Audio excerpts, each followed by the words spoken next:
Are you ready for the word of God? Selilungele na izwi likaNkulunkulu?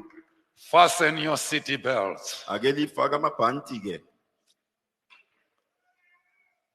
Acts 1, verse 1 to 3. Imisebenzi isahluko ngo-1 verse ngelika 1. Let me give you the historical background of the book. Ngizalinikeza imbali yaleli bhuku. This book was written by a physician. Ibhuku leli labhalwa ngumuntu owayengudokotela. He was a doctor, Wayengudokotela. but not a GP, a general practitioner. Hatshi udokotela oshiwoyo general But he practitioner. was more than a general practitioner. Wayesedlula isibanga sokuba ngu-general practitioner. He was a physician. Wayengu-physician. His name was Dr. Luke. Igama lakhe kwakungu-Dr. Luke. He wrote 2 books in the Bible. Wabhala amabhuku amabili eBhayibhelini. The first one is the book of Luke. Elokuqala ngelikaLuke. The second one is the Acts of the Apostles. Elesibili imisebenzi yabapostoli. He was writing this letter to another man. Ebhala lincwadi ebhalela lo undoda. Murume wayenyorera uyangari munhu mukuru. Undoda yembhalela wayengumuntu omkhulu. Mutongi wenyika. Umbusi welizwe. Ayinzi Theophilus. Okwakuthiwa nguTheophilus.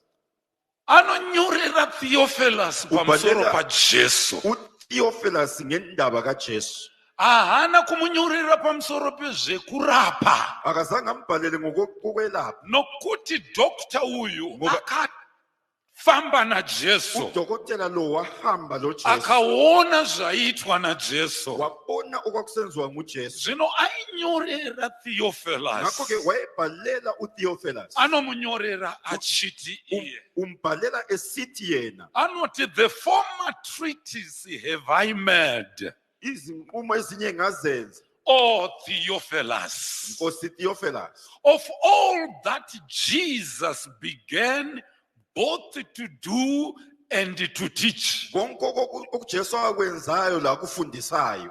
Underline the word to do Akudwebe and to teach. umzila ngaphansi kwala magama okuthi akwenzayo la kufundisayo. Theophilus was not interested with the people just preaching mere gospel. uTheophilus wayengathanda abantu abaphonga ukufundisa nje ukuchumayela ivangeli. Vanoshumira nevanoparidza vhangeri vakawanda. Abachumayelayo baningi kakhulu. Asi pano Theophilus anoti Kodwa lapho uTheophilus uthi zvakatanga kuitwa okwaqala ukwenziwa nokudzidzisa nokufundiswa. chiKristu hachisi pakutaura. IsiKristu kayisikho ekukhulumeni. chiKristu hachisi pakungotamba. IsiKristu ayisikho ekugideni chiKristu chiri pakuita. IsiKristu sisekwenzeni.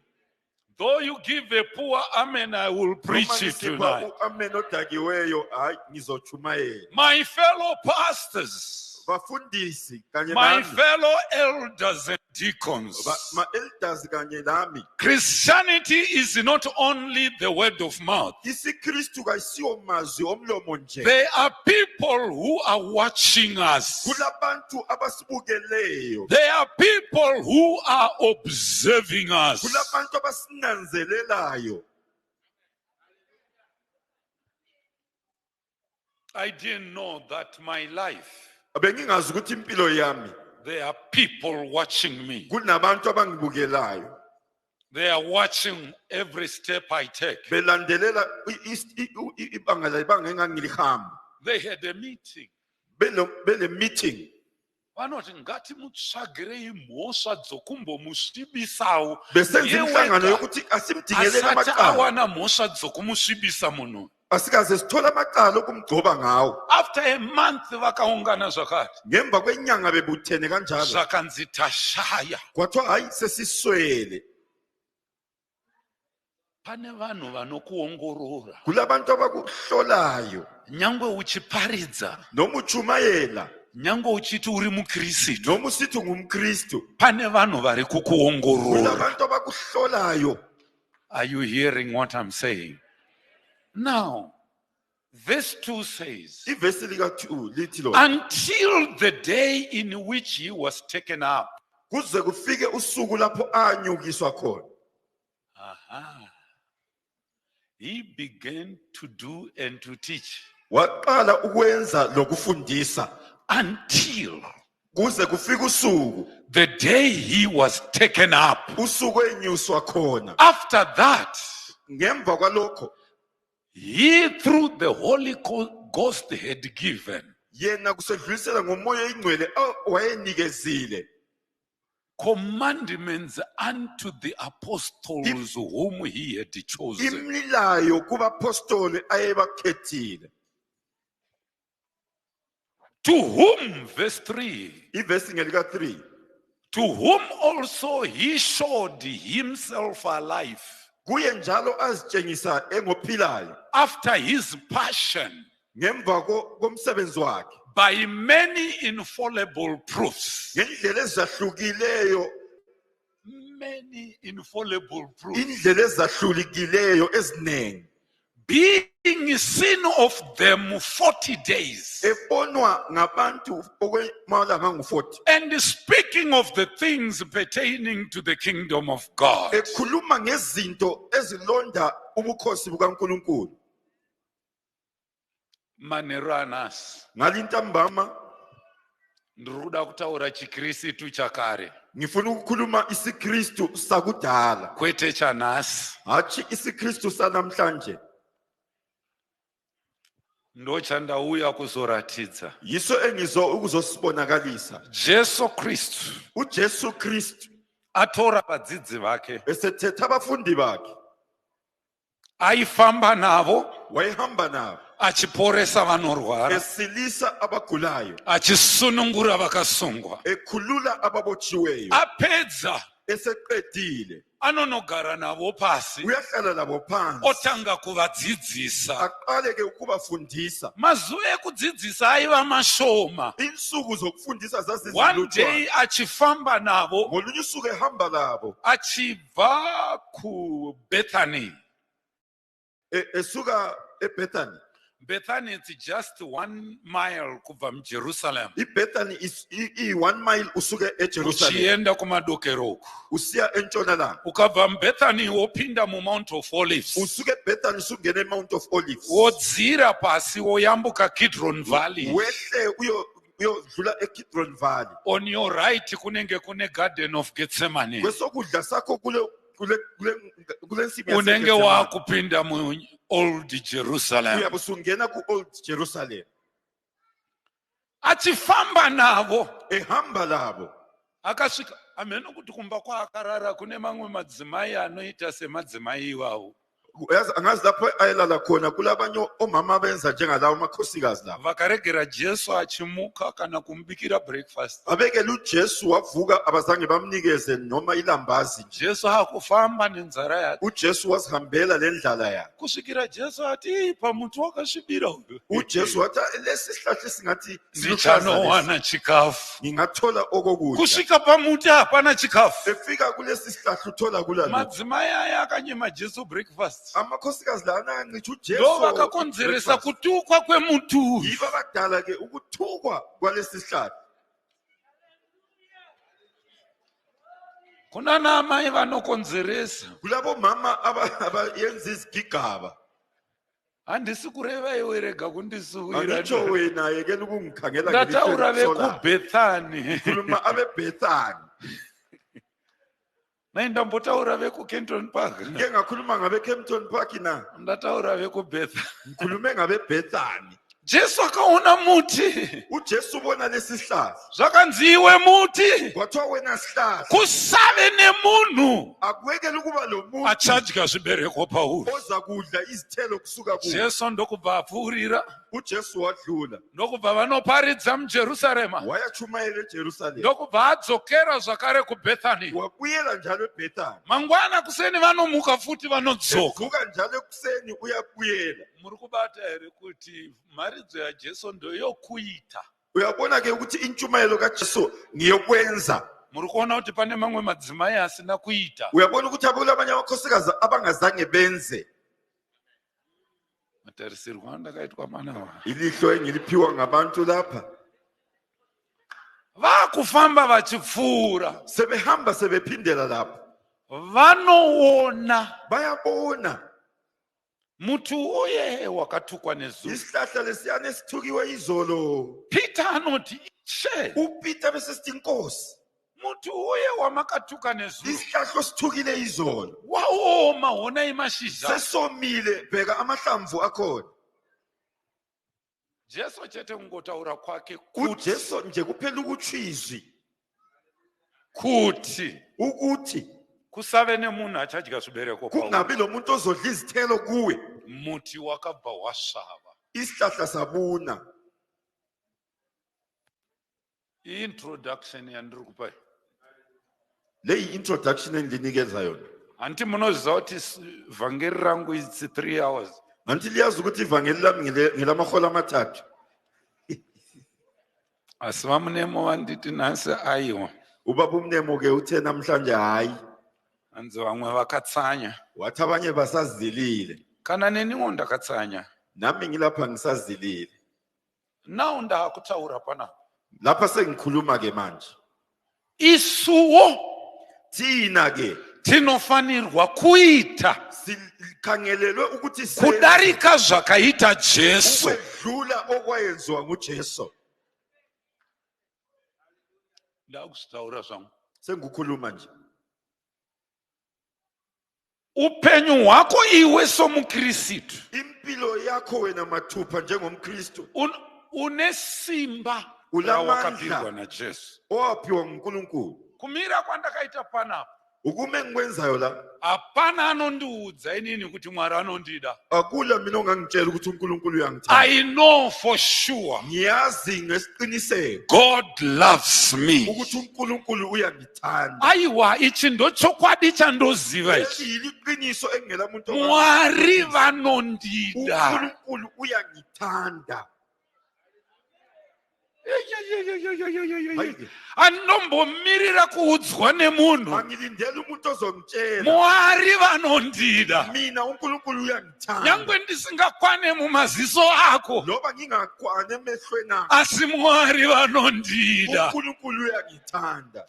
Ndafamba navo Mwari ava. Ngihambela yena uNkulunkulu. Ndiri kufara kuti rino ragore rangu rechi42 years ndiri mufundisi. Ngiyajabula ukuthi lo suku umnyaka wami wesi-42 Mwari vanondida. uNkulunkulu uyangithanda. Iwe chimboti Mwari vanondida. Akuthi uNkulunkulu uyangithanda. Satani murevi wenhema uSathane ngumqambi wamanga. anokuudza kuti iwe haudiwe naMwari. Uyamtshela ukuthi wena uthandwa Iwe nguNkulunkulu. wakaipa unoita zokuti.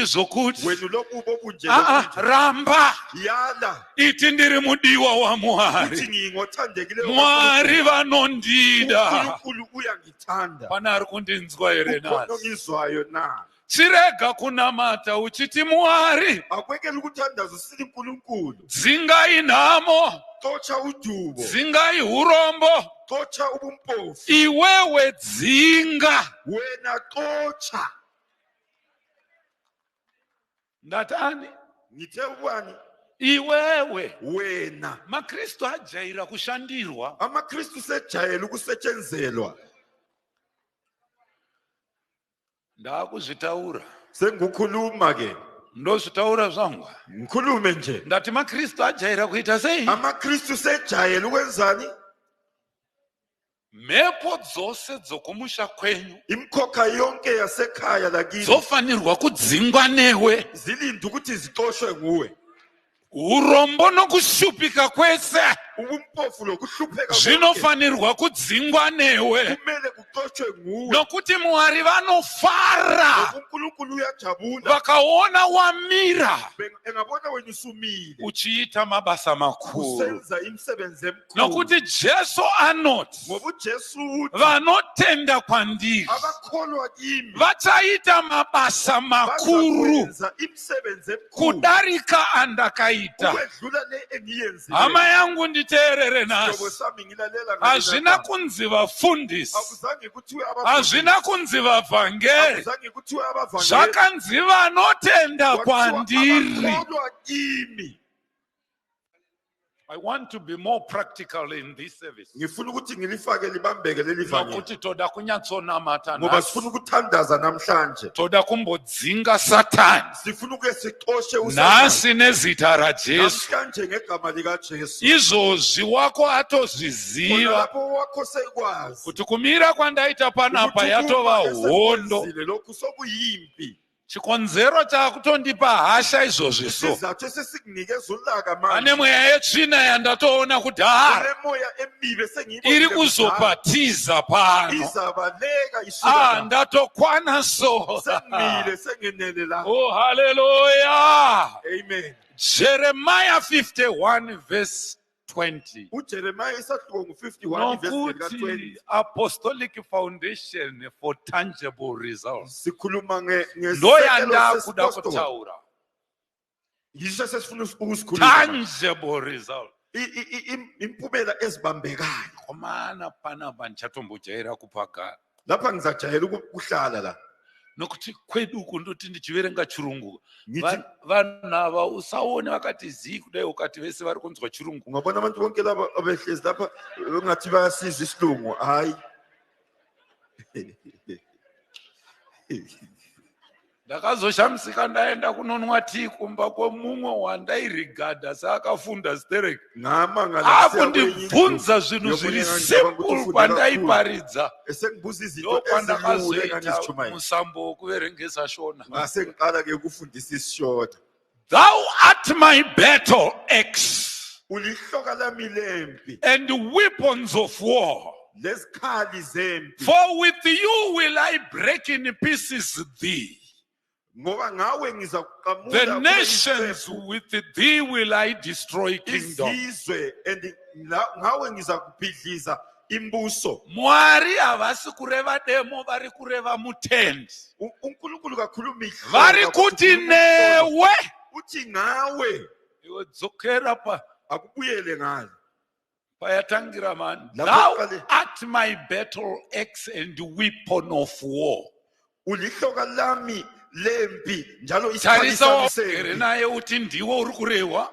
akukhangela ohleli naye umtshela ukuthi nguwotshiyo Mwari vari kuti uNkulunkulu uthi yena kana ndakuda kuparadza uyipi, nxa sengifuna ukubhidliza kana ndakuda kuparadza nhamo, nxa sengifuna ukubhidliza iwe ndiwe demo rangu, wena nguwe ihloka lami iwe ndiwe nyundo yangu, wena nguwe isikhali sami newe. wena Thank you for that poor amen.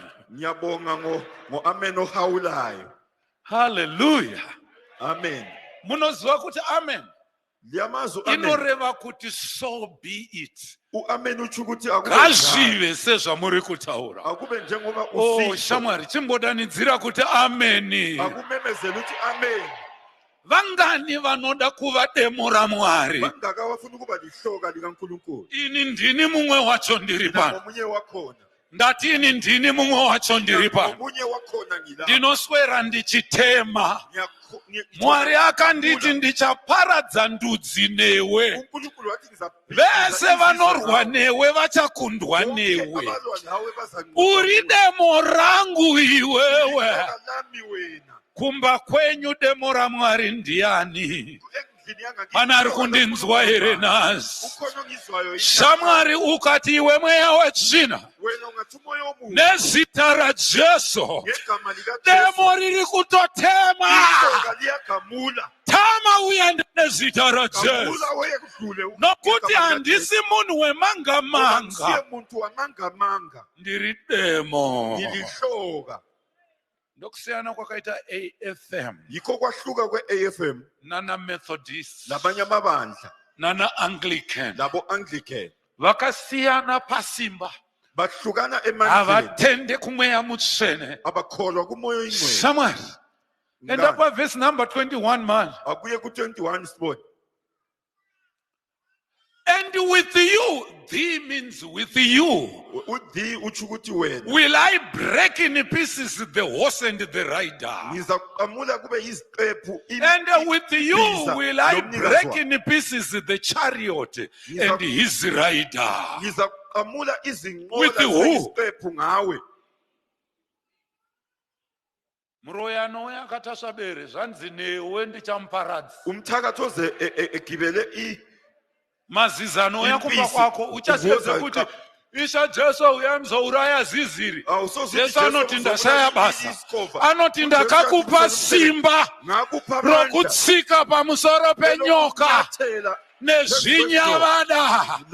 Hakuna simba romuvengi ringatongo kukuvadzai. angakulimaza wena.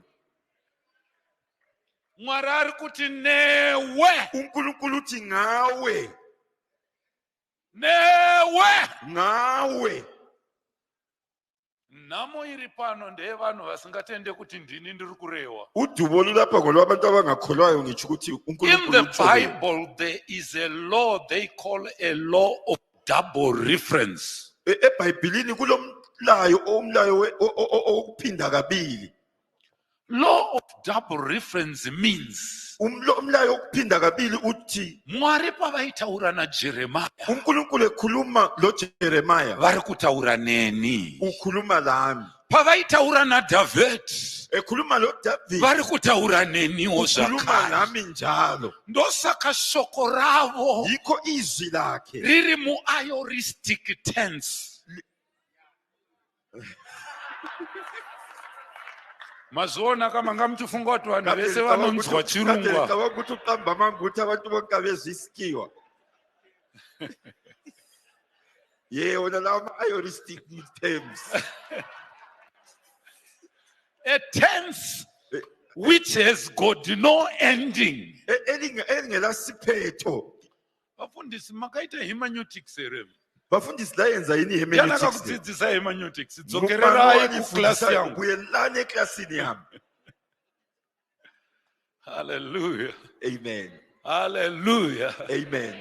I taught hermeneutics ku Cleveland, Tennessee. Wafundisa ihermeneutics lapho kuchiwo khona. Ndatora leave romumwe teacher. Sengithethe leave yomunye umbalisi. Vakandipa honorary degree Basebenginiki honorary ku degree Cleveland, Tennessee. eTennessee. 1996. Ngo-1996 Ndikanotora leave raTerry King ku Washington ngathatha DC. ileave kaTerry King Ndaigara eWashington. ku Maryland ndichinoticha ku Messiah Bible Ngihlala College. eMaryland ngisiyafundisa eMessiah Bible College. Chikoro chemaJudha chete. Isikolo samaJuda kuphela. Ndaiticha homiletics, hermeneutics and Mfundisi- pedagogy. Hermeneutics, homiletics lepedagogy. Hallelujah. Amen. Hallelujah. Amen. Rega kuntarisira pasi. Yekela ukungikhangelela phansi. Ndiri kamudhara kachuruka neshwa dzako. Hallelujah. Amen. Are you with me? Lilamina Are you with me? sisonke na. Verse number 22, my brother, kunze kwenda ndakutariswa nevamwe vanhu. Verse ka-22. With you also will I break in pieces Ngawe njalo ngizakuqamula kube iziqephu. men and woman. Amadoda labafazi. Iwe. Ndichaparadza varume nevakadzi. Ngizakubhidliza amadoda labafazi. Paugere ipapo. Lapho hlezi khona. Jesu anoti munhu anoroyiwa neveimba yake. uJesu uthi umuntu loyo Unourayiwa nevemba yako. ubulawa ngabakini. Chikwambo chekwaJarija Achikone hachikone kundiuraya ini. awungeke ubulale mina. Hachina ukama neni. Awula buhlobo lami. Asi chababa mudiki wake kana chomukoma wake Okaba bomncane wakhe kumbe ndochinomuparadza yikho iyi. okumbhidlizayo yena. Pamuri kunoku ivo vari kureverera. Wena ungapha bona Ngavarege kubudirira. bethethela bethi akayekeli ukuphumelela. Ngavasemwe. Kabanyanywe. Ngavave marombe. Kababe ngabayanga. Vanonyora tsamba. Bebhala izincwadi. Vanonoisa mubako. Befake embalwini. Vovhara. Bavale. Takaenda kugomo rimwe ratainonamata. Sahamba kwenye intaba esasiyothandaza khona. Vakomana vandikaenda navo kunonamata vakanopinda mubako. Amajaha engihambela ukuyathandaza bangena kulelo bhalo. Vakaona muine key yakalokwa. Bathola kulesihluthulelo esasivaliwe. Yakaiswa mumudende. Ifakiwe eqhageni. nebhodhoro rine mvura. lembodlela elamanzi Vakatarisisa vakaona muine bepa rine mazita bakhangelisisa evanhu. basebethola kule Rakavigwa phepha lamagama abantu mugomo. lifakwe entabeni. Ipapo iwe ndo pauri kuuya uchiita kunamata kwekutamba kuti, Wena yuko lapho ubuya khona Lord, uthandaza I usithi, love you. oh Lord, I love you, ngiyakuthanda. Bhayibheri riri kuti newe, iBhayibheli lithi ngawe I will break in pieces men and women, ngizoqamula ngenza iziqephu amadoda labafazi. and with you Ngawe futhi will I break in pieces old and young, ngizaqamula ngenze iziqephu abadala and with nabancane. you will I break in pieces the young men and the maid. Ngawe futhi ngizaqamula ujaha lentombazana. Nogone. You are excellent. Thank you. Hallelujah. Amen. Pandaiparidza paGlenora. Echumayele Glenora. Wanga usatwarura zvapano. Wongakashadi baba zwapana. Pakatendeuka Philip Muhamba Kuphenduka uPhilip Muhamba na Bernard Sekeramai. lo Bernard Sekeramai. Vakarambwa nevabereki. Baliwa ngabazali. Philip akauya kuzogara neni mumba. uPhilip wazahlala nami Yes, endlini. no one ndikutaura ndi deputy overseer. Lo ngimkhulumayo manje nguDeputy Overseer Glenlon uko kuHarare. eGlenlon le eHarare. Akarambwa baba yaiva n'anga. Ubaba wayeyinyanga. Ndokubva ndauya kuzogara naye mumba. Ngahlala la endlini. Ndakumbhadharira school fees. Ngambhadalela school fees. Ndasangana nababa vaye. Ngihlangana lo baba lwani. Sakanzi uyu ndiye akatora mwana wangu. Wathi lo nguye wathatha umntanami. Ndakati koma kaita seko baba munotorerwa vana Ngathi nevamwe kanti wena varume. wenza njani baba uthathelwe umntwana? Sanzima munzwa kutaura kwake. Uthi uyomuza ukuthi ukhuluma njani. Ndakati handina kumutora, ndimi makamudzinga pamba kuti Wathi hayi wagamuchira Jesu. angimthathanga nguwamxoshayo endlini. Zvakanzi Mwari wako uri kunamata. Kwathiwa uNkulunkulu wakho omkhonzayo. Zvinhu zvangu hazvichashanda. Into zami azisasebenzi. Dzosera mwana wangu kumba. Bisela umntanami enkhaya. Ndakati handimudzosere uyai muzomutora. Ngathi angimbiseli wozomthatha. Zvakanzi pamba pako hapasvikiki. Kwathiwa endlini yakho akufikeki.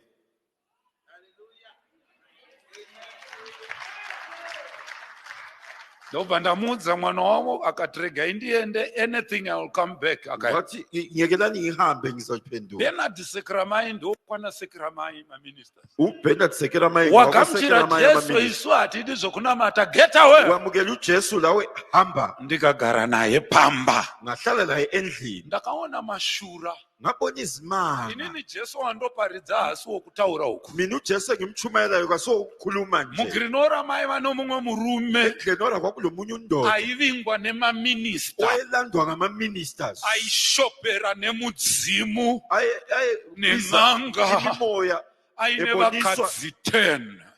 elamakhosikazi 10. Tongesai. Ndakafamba one day ndichiti nezita raJesu, Ngahamba ngolunye usuku sithi ngegama Mwari likaJesu. makati uchaparadza uNkulunkulu wathi varume nevakadzi vasingafambi amadoda zvakanaka nabafazi abangahambi nezita raJesu. ngegama likaJesu. Hakuna kupera svondo akauya akatakura masaga ake, iviki wabuye ethwele amasaga. machira netudende, Amalembu lele. ndikazvipisa zvese. Ngakuchisa konke. Akanga akundiperekedza kwese kwandinoenda kunoshumira. Wayesengibekezela konke lapho engangisiya khona ukuyachumayela. Akaramba vakadzi 9 akasara ne1. Amakhosikazi angu-9 wasala lo yedwa. Chiri kuzviziva here? Uyakwazi lokho. Vhangeri Ivhangeri harisi repamuromo chete. alisilo lomlomo nje. Kana harisi repamuromo. Ayisilo lomlomo nje. South African Airways iyo. I-South African Airways le There is a manager.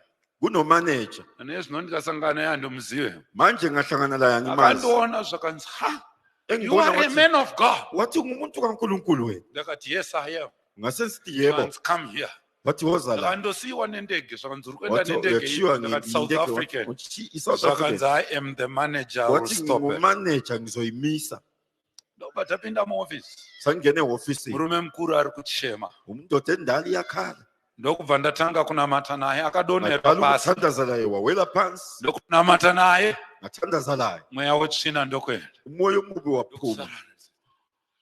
I'm all right now. Wathi sengilight. Hey, where do you live, Pastor? Ndikati Uhlala kuphi Zimbabwe. mfundisi? Ngithi ngihlala eZimbabwe. Sikanzi here in South Africa ndakati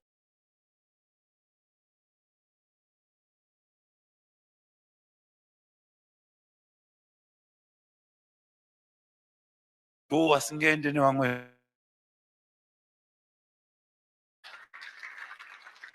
ndikanopinzwa mubusiness class ndisina kubhadhara tiketi rebusiness Ngangeniswa class ku-business class ngingazange ngiyikhokhe. ikadya chikafu Ngadla ukudla khonapho ndokuzobuda ngaphuma. handina kuenda nepanoenda nevazhinji paya Angizange ngihambe ngalapho kuhamba khona ndakabuditswa abaningi. nerimwe dhoo ndikanokwidzwa Ngaphuma ngomunye umnyango futhi lawo ndikaiswa mubusiness class ngangeniswa ku-business class. svika kuharare Fike Harare. newe Ngawe newe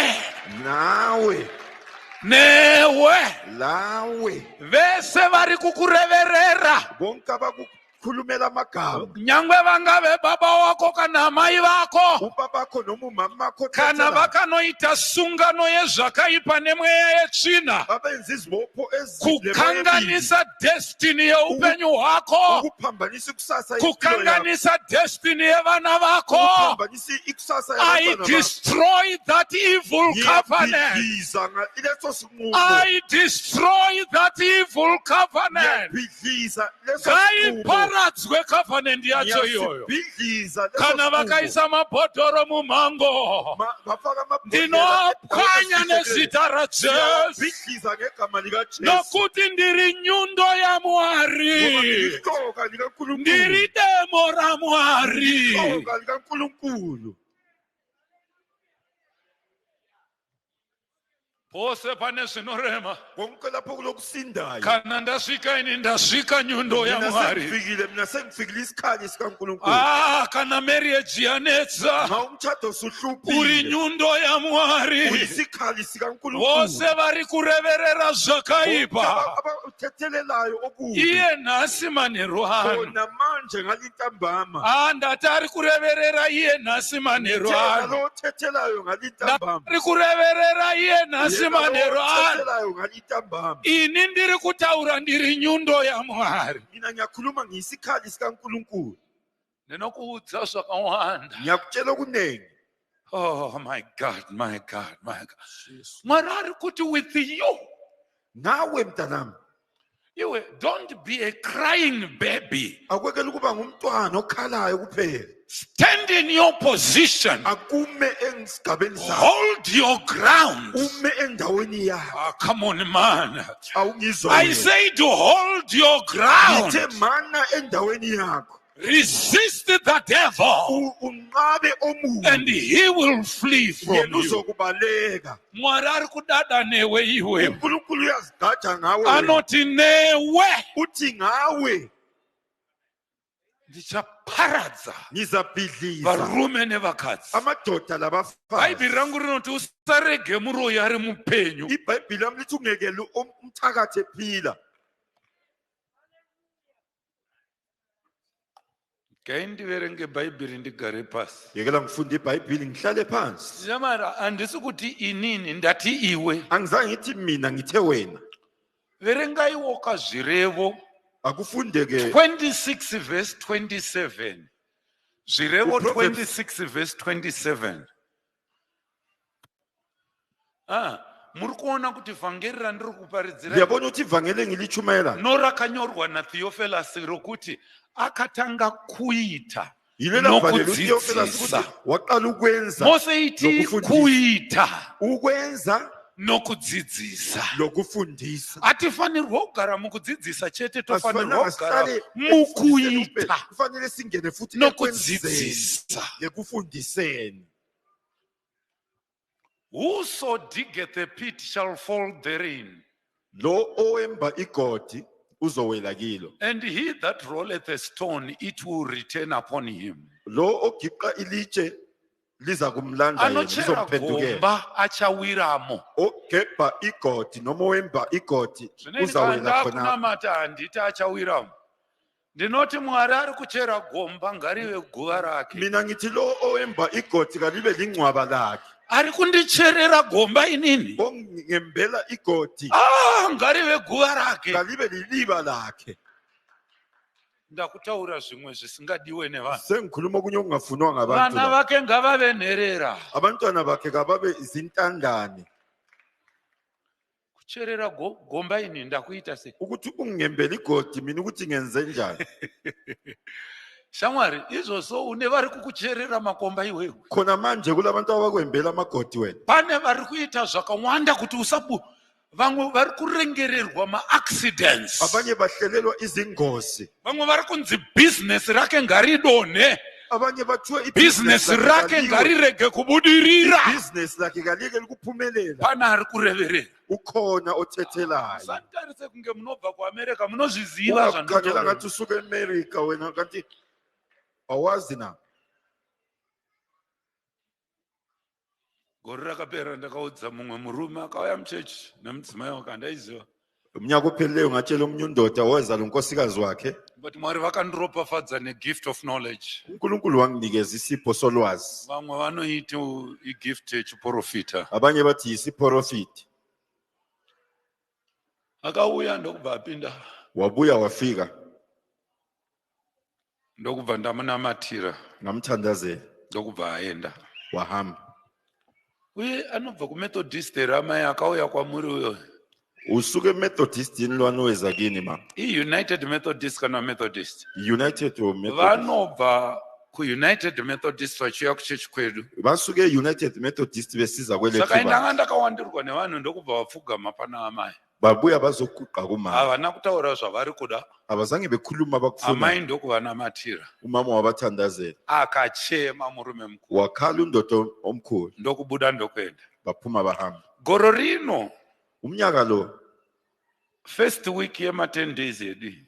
iviki lokuqala lama-10 days le, Akauya akapa testimony. wabuya wanikeza i-testimony. Akati amai ava vakanditurika maoko wathi pamusoro. umama lo wangibeka izandla ekhanda. Ndakaroora 12 years ndisina mwana.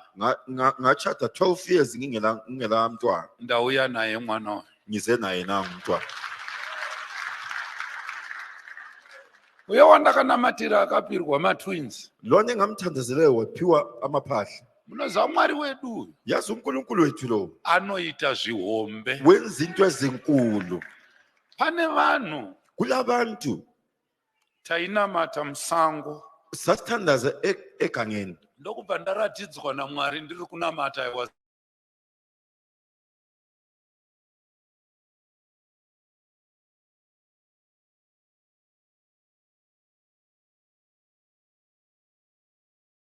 Gaviriye kuti risaome. ngitshengiswa omunye unkosikazi ethela le ingxozo ukuthi ingomi. Ndiri kunamata Mwari ndokubva ndiudza kuti mwana wako ngithandaza haasi uNkulunkulu. kuzoita mwana kusvikira gaviro radambuka. umntanakho wasozebe lo mntwana kufikela le ingxozo iziqanyula. Ambuya vamuri kuona avo ndamwene vake vakasungira gaviro. ugogo lo elimbonayo nguye umamazali wabophela lo mntwana Vari kudira. ingxoza le. Ndokubva ndati Mwari nezita raJesu. asesithi uNkulunkulu ngegama likaJesu Makanditi ndiri demo. wangithi ngilihloka Makanditi ndiri nyundo. wangithi ngiyisikhali. Gaviro ngaridimuke nasi. ingxoza le kayiqhamuke Gaviro ngaridimuke nasi. ingxoza le kayiqhamuke namhlanje Nezita raJesu. ngegama likaJesu. Nguva yaiva 1 o'clock masikati. 1 o'clock emini Na 4 o'clock takunamata munamato 4 kwenda kuva. o'clock sesithandaza umthandazo wokuya endlini. Ndakaratidzwa gaviro radimuka rawira ngaboniswa pasi. ingxoza isiqhamukile siwele phansi. Mwanasikana wangu ane mwana mukomana. indodakazi yami lo mntwana olijaha Gaviro akadambuka. ingxoza yaqanyulwa. Uri nyundo. wena uyisikhali. Handina kuti Mwari Uyisando. huyai muzodambura. Ndakati Mwari Angizange ngithi makanditi uNkulunkulu wozoqhamula. ndiri. Wathi Come on, wangithi man. mina. Ndati Mwari makanditi ndiri. uNkulunkulu wangithi mina. Vhangeri remadhara rinobowa ne. ivangeli labantu abadala liyabhowa ne. Ndofamba zvangu. ngihambe Aundibvise pana Mwari iyeyo. awungeke uze ungikhiphe kuNkulunkulu. Unomboziva kana takunamatira kuti Mwari, nxa sesithandazela ukuthi vavengi uNkulunkulu vedu ngavaparadzwe, izitha zethu kazibhidlizwe vavengi vedu ngavaparadzwe. izitha zethu kazibhidlizwe Hausi uroyi. akusibo Mwari buthakathi anotofadzwa nokuparara kwevavengi vavo. uNkulunkulu uyathokozela ukubhubha kwezitha zakho. Matarisirwo andaitwa nouyo Amen. anenge kuti mufundisi muri kunyeba. Ilihlo sengilinikezwa ngalo uthi umfundisi uqamba amanga. Rega ndikupe scripture 2 Thessalonians Ake ngikuphe umbhalo 1 verse 6. kwabaseThessalonika besibili 2 Thessalonians isahluko 1 ivesi 1 verse 6. isahluko 1 ivesi ngelika 6. 2 Thessalonians 1. Seeing AbaseThessalonika besibili. it is a righteous thing with God. Unanzelela ukuthi kuyinto engcwele kuNkulunkulu. It is a righteous thing with who? Kuyinto elungileyo With God. lobani To recompense tribulation to them that trouble you. ukuphindisela indubo kulabo abakukhathazayo. Pane mungwane imwe translation ere pano. Ukhona omunye ole Bible Anzi elichaza zvinhu ngelinye izvi indlela. ka hazvina kunaka chete asi zvanzi zvakarurama. Righteous Zinhle kuphela kodwa before zilungile God. phambi kwaNkulunkulu. Kuti vari kukuteya nembure iwewe Ukuthi laba abakuthiya ngamambule abo ngavawire mugomba ravari kukucherera. ngabawele egodini abaligebhayo. Anzi zvakarurama pamberi paMwari Kwathiwa izvozvo. kulungile phambi kwaNkulunkulu lokho. Thank you for those two. Amen. Ngiyabonga amen ababili engibazwileyo. Hallelujah. Amen. Hallelujah. Amen. Nyangwa akava mukoma wangu achindiroya ngaafe. Noma kungaba ngumfowethu engiloya Nyangwa akava akafe. munin'ina wangu achindiroya Noma kungaba ngaafe. ngumna wami engiloya akafe. Iye ari kuda kuti nditange ndafa. Yena ufuna mina ngiqale ukufa. Aiwa ndaramba nezita Mina raJesu. ngiyala ngegama likaJesu. Handina kuramba chete ndati ndaramba nezita Angalanga raJesu. nje ngithe ngiyala ngegama likaJesu. Wese ari kundirongera. Wonke ongihlelelayo Ngazvidzokere kwaari. akubuyele kuye. Ngazvidzokere kwaari. Akuphindele kuye. Ngazvidzokere kwaari. Akubuyele kuye. Ngazvidzokere kwaari. Akuphindele kuye.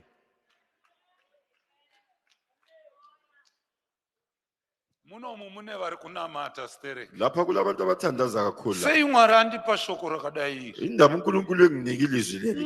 Mune vari kunamata muno. Kulabantu abathandazayo la. Nhasi munamato wako unopapindurwa chete. Umthandazo wakho uyaphendulwa kuphela. Unopapindurwa chete. Uyaphendulwa kuphela. Nehemiah 4 verse 4. KuNehemiah Nehemiah 4 verse 4. ivesi Handiri ngelasi. kuda kuti vavengi vako vadzoserwe kukunetsa kwavari kuita Ufuna nhasi. ukuthi izitha zakho zibiselwe. Hauna kuuya kuno kuzoshupika kunoku, wakauya kuzotsvaka pfuma. kuphela Wakauya kuti uzobudirira kuno. uzophumelela. Aiwa, ngazvidzokere kuna ari kukushurikidza. Akubuyele kulo. Ngazvidzokere kuna ari kukushurikidza. Kulo kuhlolokezelayo. Iye koma. Akuzwe Oh, our God koma. uNkulunkulu wethu. For we are despised Ngoba siyeyiswa. and turn their reproach unto their own head. Sibisele ukuhlekwa kwethu phezu kwenhloko zabo. Reproach iyo muchishona iri kuti kudii? I-reproaching esishona ithini? Pane mumwe ane imwe translation. Ukhona yini omunye olenye ingcazelo? Inzwai henyu Mwari wedu, nokuti tinoninipiswa. Tinoninipiswa. Dzoserai kushora kwavo pamisoro yavo, muvarege vapambwe panyika yavakatapwa. Varegerei vapambwe. Vayekeleni bathunjwe. Ava vatendi Laba ngamakholwa la. vaNehemiah Amakholwa kaNehemiah vari kunamata vachidaro. besenza lo mthandazo. Ovatendi vepa Kempton Park. Kanti ke amakholwa eseKempton Park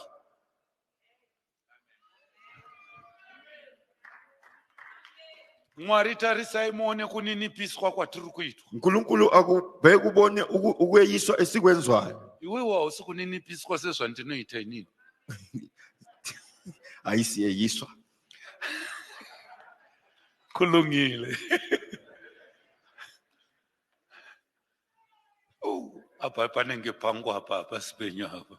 lapho ngathi ngokwami lapho ngathi akusiko kwini wabvisa translation ye yanga waisa ukhiphile inlani translation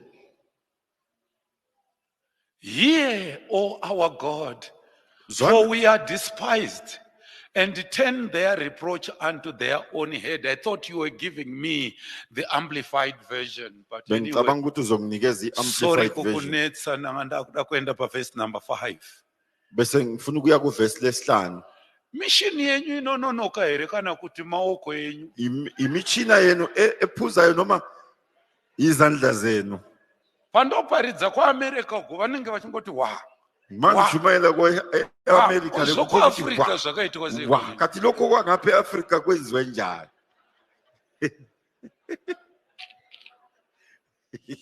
Listen, our God. lalela uNkulunkulu wethu Hey, iwe ndione ngouchinamata.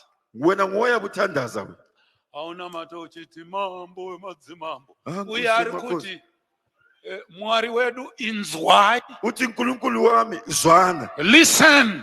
lalela Mwari Baba inzwai uNkulunkulu munamato Baba, wangu. zwana umthandazo wami We are despised, tiri kuzvidzwa. siyeyiswa Make their insults, itai kutuka kwavo, Yenzu- return on their own heads. yenza ukuthi izithuko zabo zibuyele phezu kwenhloko zabo Let them be taken as plunder to a land of captivity. bona kabathunjwe baye Gazive esizweni sokugcina. napha. ababe yizigqila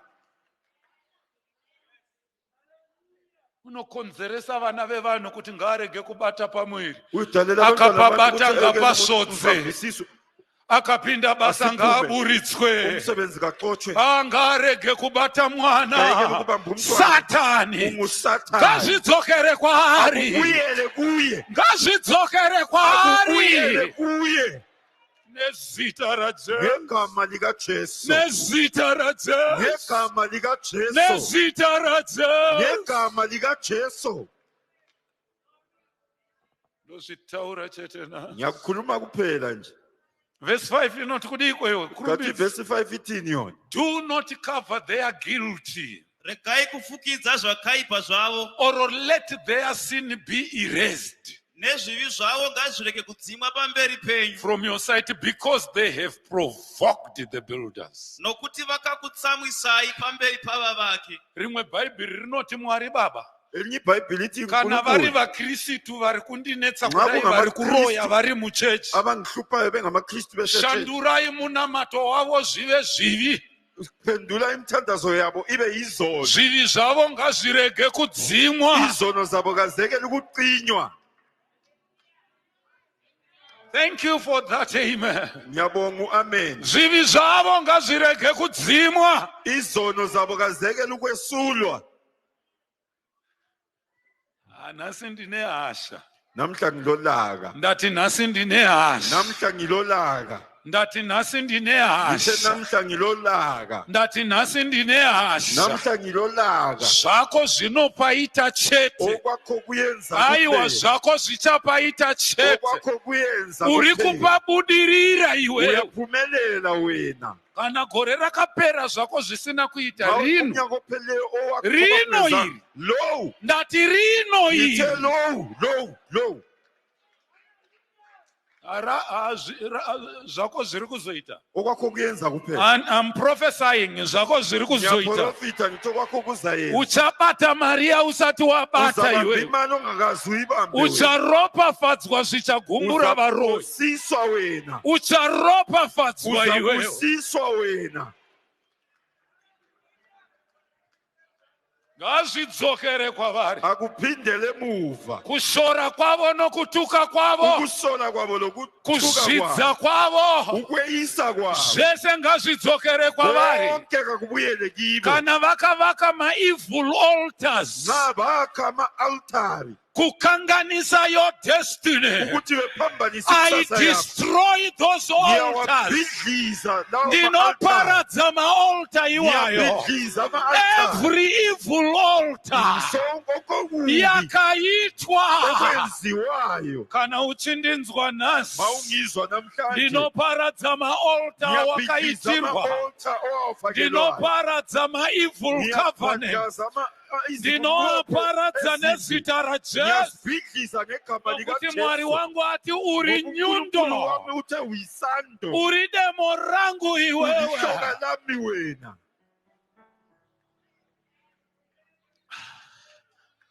korebakayatarabosa muyandelerendere-bokoriata yelerenderebokoriamahandalarabosa relarandere-bosa rabakayata yandelerendere-bokoriata rabosa mwari ati newe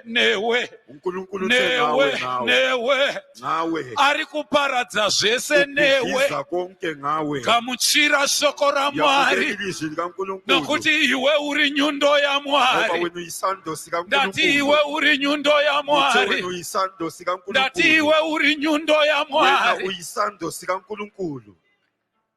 shamwari pane zvaunofanirwa kutanga kuita iye zvino ramba nhema dzasatani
It is written, cursed is everyone who hung on a tree. Ukaverenga kuna Deuteronomy na Leviticus inoti wose aturikwa pamuti nevose vanozvisungirira pamuti kutukwa. Akatakurirei kutukwa kwenu. Ande pa verse 14 iwe. The purpose was that the blessing of Abraham would come to the Gentiles in Christ Jesus. Maropafadzo Abraham aburukire kuvahedhi, aburukirewo kumukorekore uno ari kuparidza panapa.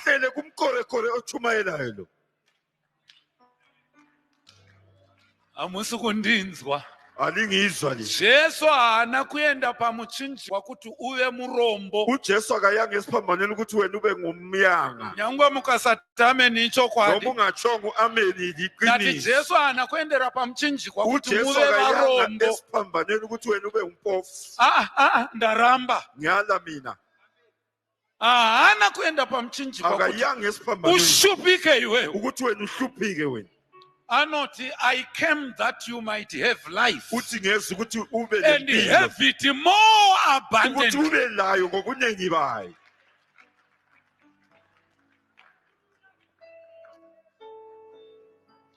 Ama yangu manerano, Sihlobo sami ngalintambama. ama yangu manerano. Sihlobo sami ngalintambama. Mwari uyu ati uri nyundo yangu. uNkulunkulu uthe uyisando sami. Ramba urombo Yala ubuyanga. nevari kuhusundira kwauri, Nalabo bafuqela kuwe. nevari kuhusundira kuvana vako. Nalabo bafuqela kubantwana bakho. Ramba nezita Yala raJesu. ngegama lika Jesu. Mangwana ndichakutaurirai Sasa ngizalitshela. dai ukasarova. Ngalubani ungekela Nokuti ukuloba. zuva nezuva Mwari pane zvaandipa. Ngoba usuku losuku uNkulunkulu khona Iri nginikeze khona. randaparidza harisi vhangeri rokuti tendeukai. This Lele is ngilichumayela more yasokuthi practical gospel. yilivangeli elibambekayo. Ndauya kuzoti tirarame zvandiri kutaura. Ngifuna siphile lokho Ana ari engikukhulumayo. kubata zvandiri kutaura. Ukhona okubambayo engutshoyo. Urarame zvandiri kutaura. Uphile engutshumayelayo. Mandere bosa.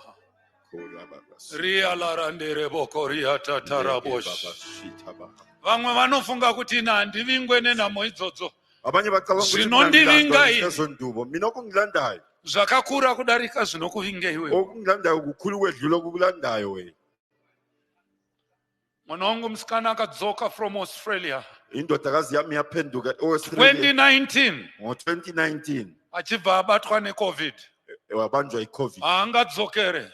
Akatanga Akaphelanga kuaplya waqala uku-aplya kuti awane permanent residence. ukuthi athole i-permanent Ndakaenda residence. navo kunokwira mugomo tichinamata. Hamba labo siya kwela entabeni ukufunda. Tikaratidzwa hama Sasesitshengiswa izihlobo dziri pamakuva zisemathuneni dzichireverera. zithethelela. Tikaratidzwa hari iri kukandirwa Satshengiswa ikhanda mari elajikelwa nemazita phansi. Le mali akaiswa lamagama pabako riri fakwe pakuva. ebhalwini olusemathuneni. Ndakanamata tikazvipwanya. Sathandaza sawuqamula.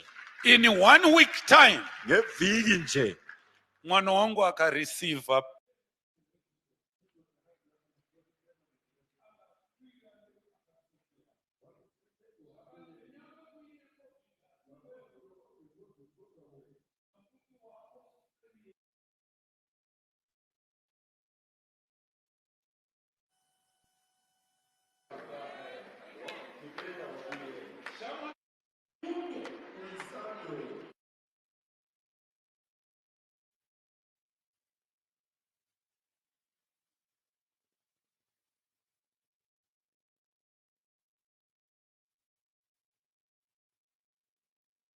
okwathiwa akayekela ukuphumelela. ministry yake ngairege kufambira Iministry yakhe mberi. ayekela ukuhamba.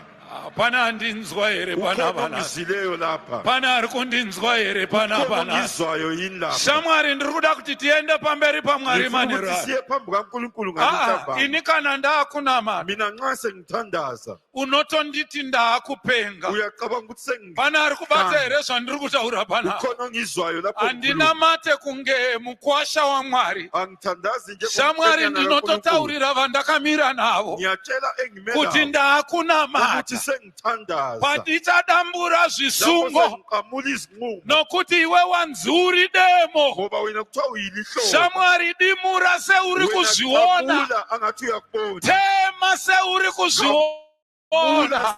Sengathi uyakubona. Pwanya hari dzavo seuri kudziona. Ukubhidliza Pwanya mabhodhoro avo seuri kuaona. Uri nyundo yaMwari. Uyisando Uri sikaNkulunkulu. demo raMwari. Uyihloka likaNkulunkulu. Kuparadza zvese. Ukubhidliza konke. Yere bakayandere bokoria mandarabos. Yela randere bokorianda. Manerano baba. Zvose zvakaitwa nomuvengi. Zvose zvakanyorwa. Angave mazita akaiswa muhari. Dzingave atari dzemweya yakaipa. I destroy. Ndinoparadza, ndinoparadza. Aiwa ndinoparadza, ndinoparadza. Ndinopwanya hari dzewakaipa. Ndinopwanya hari devaroi. Ndinopwanya mabhodhoro akaiswa mumango. Ndinotuma ngirozi dzedenga. Ndinotuma vatumwa vedenga. Ndinotuma vatumwa vedenga. Vakasunga miti kuti vamwe vasabate vana. Oh, vakashereketa kuti vasabate vana. Baba muzita ra Jesu. Baba muzita ra Jesu. Korere bakasante rebosa. Yamande rebo koria na la rabasa. Yendende rebo koria la rabos. Yelerende rebo koria mandarabo. Yelerende rebo koria tarabosa. Baba tariraiwo kushitswa kwedu. Tariraiwo kushorwa kwangu Baba. Tariraiwo kutukwa kwangu Baba. Zoserai kwa vari Baba. Kashitsokere kwa vari Baba. Shandurai minamato yavo zvive zvivi. Regai kudzima kudarika kwavo. Regai kudzima kudarika kwavo. Baba manerano nezita ra Jesu. Zvakasunga vanasikana kuti varege kuroorwa. Ndinozvidambura. Ndinozvidambura. Ndinozvidambura. Ndinozvidambura. Nezita ra Jesu. Nezita ra Jesu. Nezita ra Jesu. Melerendere bokoria mandala rabos. Yela randere bokoria ma. Iamandere tere bokoriata. Yela rendere bokoria mandere bos. Baba ndauya pamberi penyu nasi. Ndinodambura zvose zvakaitwa nomuvengi. Ndinoparadza zvose zvakaitwa nomuvengi. Tarirai kuninipiswa kwedu. Tarirai kushorwa kwedu. Tarirai kutukwa kwedu. Ngazvidzokere kwavari Baba. Ngazvidzokere kwavari Baba. Ngazvidzokere kwavari Baba. Ngazvidzokere kwavari Baba. Shoko renyu rino vanokungurudza ibwe ndivo vachatswanywa naro. Vanochera gomba ndivo vanowira mariri. Vari kundicherera makomba ngavawire mumakomba avo. Vari kundicherera makomba ngavawire mumakomba avo. Baba muzita ra Jesu. Baba muzita ra Jesu. Arabakasate rebosa. Yelerende rebokoria mandarabos. Rela rabakasa. Yelerende rebokoria mandarabos. Rela rande rebokoriata. Baba manerano nezita ra Jesu. Tarirai kushorwa kwedu. Tarirai kuninipiswa kwedu. Tarirai kutukwa kwedu. Tarirai kutukwa kwedu. Tarirai kushorwa kwedu. Baba nezita ra Jesu. Vamwe vanoshora. Vamwe vanoti hana kuroorwa. Vamwe vanoti hana mwana. Vamwe vanoti haasevenze. Baba ndinodambura zvisungo. Baba ndinodambura zvisungo. Baba ndinodambura zvisungo. Makati uri nyundo yangu. Makatakura kutukwa kwedu. Makatakura kushorwa kwedu. Makatakura kutukwa kwedu. Makatakura Baba. Nezita ra Jesu manera. Nezita ra Jesu manera.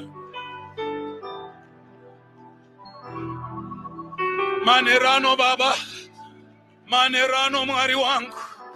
Manerano Ishe Jesu. Mwari weminana. Mwari wemashura nezviratidzo. Aiwa manerano Baba. Makati usarege muroya ari mupenyu. Usareke muroya ari mupenyu. Tarirai vanotitsvaka zuva nezuva. Vanotiteverera zuva nezuva. Baba nezita raJesu. Mala rateke mese. Uya mayandele retera bakarianda. Rele rendere bokoriata. Rela randere bokoriama. Mayandele retera bokoreteata. Mela rabasandere boys.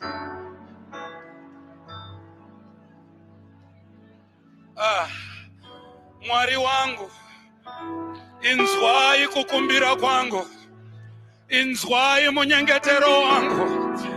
Tarirai vana venyu vanotenda kwamuri, vakatenda kuna Mwari anoisa nzira pasina nzira, anoisa matsime emvura murenje. Vakatenda kuna Mwari mupenyu, Mwari wemashura, Mwari weminana, Mwari wezviratidzo. Burukai parevival ino. Burukai Baba, buruka. Zviratidzei Baba. Ratidzai shura nemunana. Ratidzai shura nemunana. Ratidzai shura nemunana.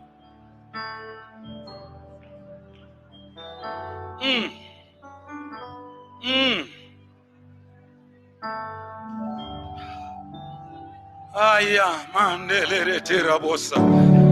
Iya la randarabosa. Yele rendere bokoriata. Mela randere bokoriama.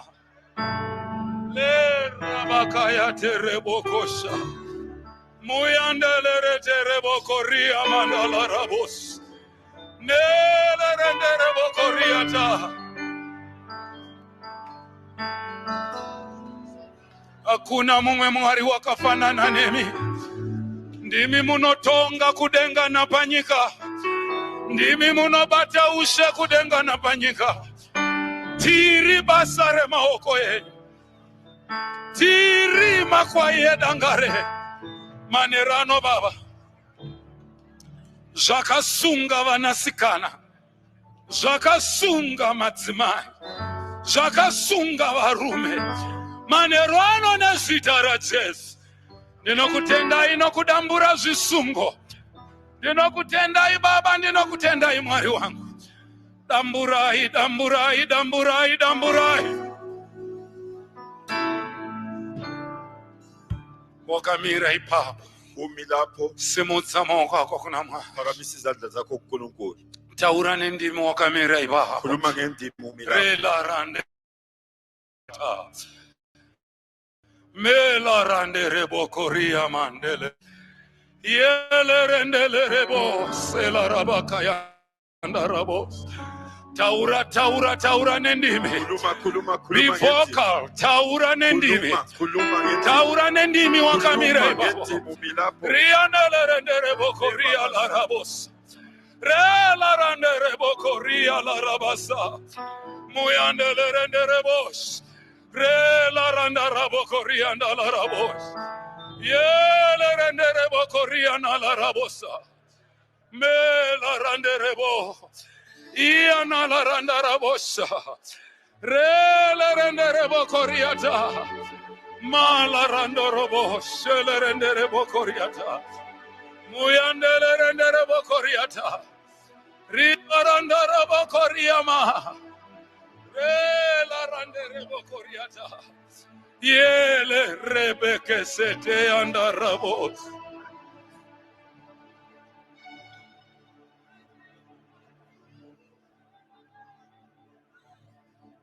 Baba vangu muri kudenga.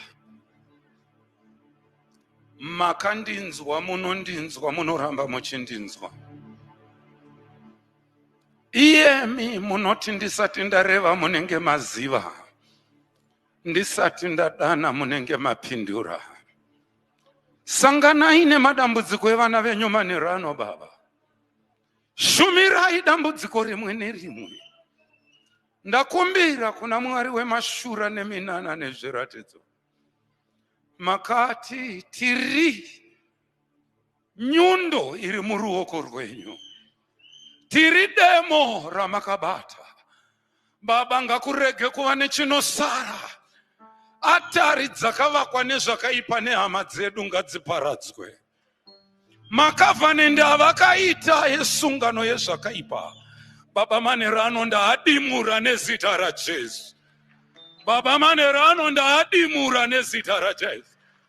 Vasina vana vave nevana, vanasikana vasina kuroorwa varoorwe, dzimba dzisina kumira zvakanaka ngadzimire zvakanaka. Ndinotaura rugare, ndinotaura nyasha dzaJehovha muzita raJesu. Haleluya.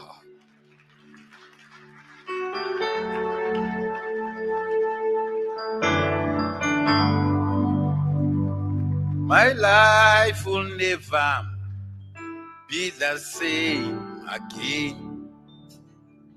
After today, I decree my life will never be the same again. I decree and I declare my life will never be the same again. I decree, I decree, I declare my life will never be the same. I decree, and I declare my life never be the same. I decree, and I declare my life never be the same again. Hallelujah. Thank you so much. Tingatora nzvimbo dzedu muvapo waMwari. Siyabonga ndingathatha indawo zenu ebukhoneni bukaNkulunkulu. Glory to Jesus. Hallelujah. Amen. Amen. Panga pachitaura baba, Lapho kukhuluma ubaba, pane chinhu chandazarirwa patanga chinamata, kulento engiyambulelweyo lapho ntanda. kuti what we are fighting is real. Ukuthi esikulwayo kukhona. Zvatiri kurwa nazvo zvinhu chaizvo chaizvo. Esilwa lakho yizinto